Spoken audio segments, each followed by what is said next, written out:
दुनिया भर में हमारे सभी मित्रों को अभिवादन।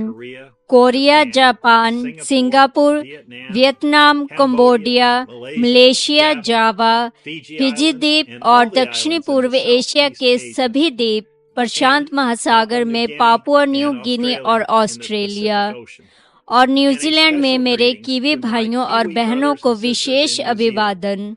जब मैं एक बच्चा था तो मेरा पुराना घर वहां पर था। मुझे वेलिंगटन, नॉर्थ आइलैंड के पास मीरामार में फिश एंड चिप्स की याद आती है। सुप्रभात। आज 13 जुलाई 2024 है।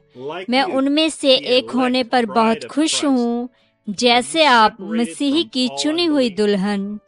क्या आप सभी अविश्वास से अलग हो गए हैं? क्या आप हमेशा अपने पास्टर से सलाह लेते हैं या आप टेप पर लिखी हर बात पर आमीन कहते हैं? पास्टर और आम लोग हर युग में भटक जाते हैं। क्या आप इस तथ्य को जानते हैं? इससे कोई फर्क नहीं पड़ता कि मैं क्या कहता हूँ या चर्च क्या कहता है या पास्टर क्या कहता है। केवल यह माने रखता है कि टेप पर परमेश्वर ने अपने भविष्यद्वक्ता के माध्यम से क्या कहा। हमारे पास टेप पर बहुत सारा भोजन है। हम खलिहान में बछड़ों की तरह मोटे हैं। अब समय है कि आप अपने घर को टेप चर्च बनाएं और उसकी बात सुनें।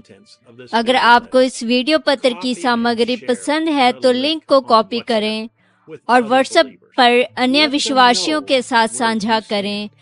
उन्हें बताएं कि आप कहां खड़े हैं। जब वह क्षण आ गया है जब हम जेफरसनविल, इंडियाना में भाई जोसेफ ब्रैनम द्वारा उकाब इकट्ठा हो रहे पत्र पढ़ने जा रहे हैं।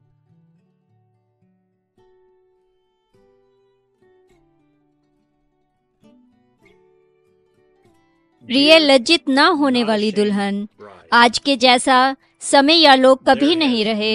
हम उसमें हैं। उसने हमारे लिए जो कुछ खरीदा है, हम उसके उत्तराधिकारी हैं। वो अपनी पवित्रता को हमारे साथ साझा कर रहा है जब तक कि हम उसमें परमेश्वर की धार्मिकता नहीं बन जाते। वो हमें दिव्य विधान के द्वारा पहले से ही जानता था कि हम उसकी दुल्हन होंगे। उसने हमें चुना। हमने उसे कभी नहीं चुना। हम अपनी इच्छा से नहीं आए। यह उसका चुना जाना है। अब उसने हमारे हृदय और प्राण में अपने वचन के संपूर्ण प्रकाशन को रख दिया है। दिन प्रतिदिन वह अपने वचन को हम पर प्रकट कर रहा है। अपनी आत्मा को हम पर उड़ेल रहा है। अपनी उसी जीवन को हम में प्रकट कर रहा है। उसकी दुल्हन कभी भी अपने हृदय में इस प्रकार से स्थित नहीं हुई है, जानते हुए कि वे उसकी सिद्ध इच्छा में है और उसकी योजना में है।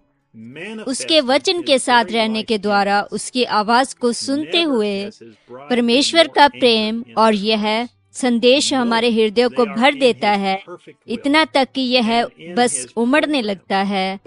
वहाँ ऐसा और कुछ भी नहीं है जिसे हम सुनना चाहते हो, उसके विषय में बात करना चाहते हो, उस पर संगति करना चाहते हो या बस एक परिच्छेद को साझा करते हैं जिसे हमने अभी सुना है और प्रभु की स्तुति करते हैं। हम मूसा के जैसे हैं जो वहाँ पीछे रेगिस्तान में था। हम सर्वशक्तिमान परमेश्वर के आमने सामने चले हैं और हम देखते हैं कि वो आवाज हमसे बात कर रही है, बिल्कुल ठीक उसी वचन और समय की प्रतिज्ञा के साथ। इसने हमारे साथ कुछ तो किया है। हम इससे लज्जित नहीं होते हैं। हम इसे दुनिया के सामने घोषित करना पसंद करते हैं। हम विश्वास करते हैं कि प्रभु यीशु इस समय का संदेश है और हम उसकी दुल्हन हैं। उसने हमें अपने वचन से मजबूत किया है। इसमें संदेह की कोई छाया नहीं है। यह परमेश्वर का प्रदान किया हुआ मार्ग है। परमेश्वर अपने वचन के प्रति अपने मन को कभी नहीं बदलता। उसने अपनी दुल्हन को बाहर बुलाने के लिए अपने साथ में दूत को चुना और फिर उसे अपने वचन के अनुरूप रखता है।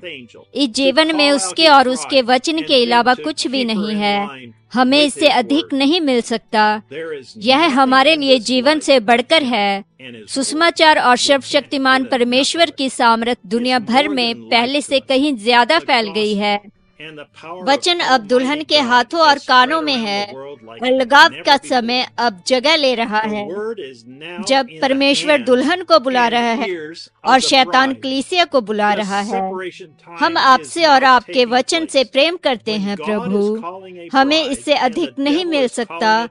हम प्रतिदिन आपके वचन की उपस्थिति में बैठते हैं, परिपक्व हो रहे हैं, आपके शीघ्र आगमन के लिए तैयार हो रहे हैं। पिता, यह बहुत ही निकट होना चाहिए। हम इसे महसूस कर सकते हैं प्रभु।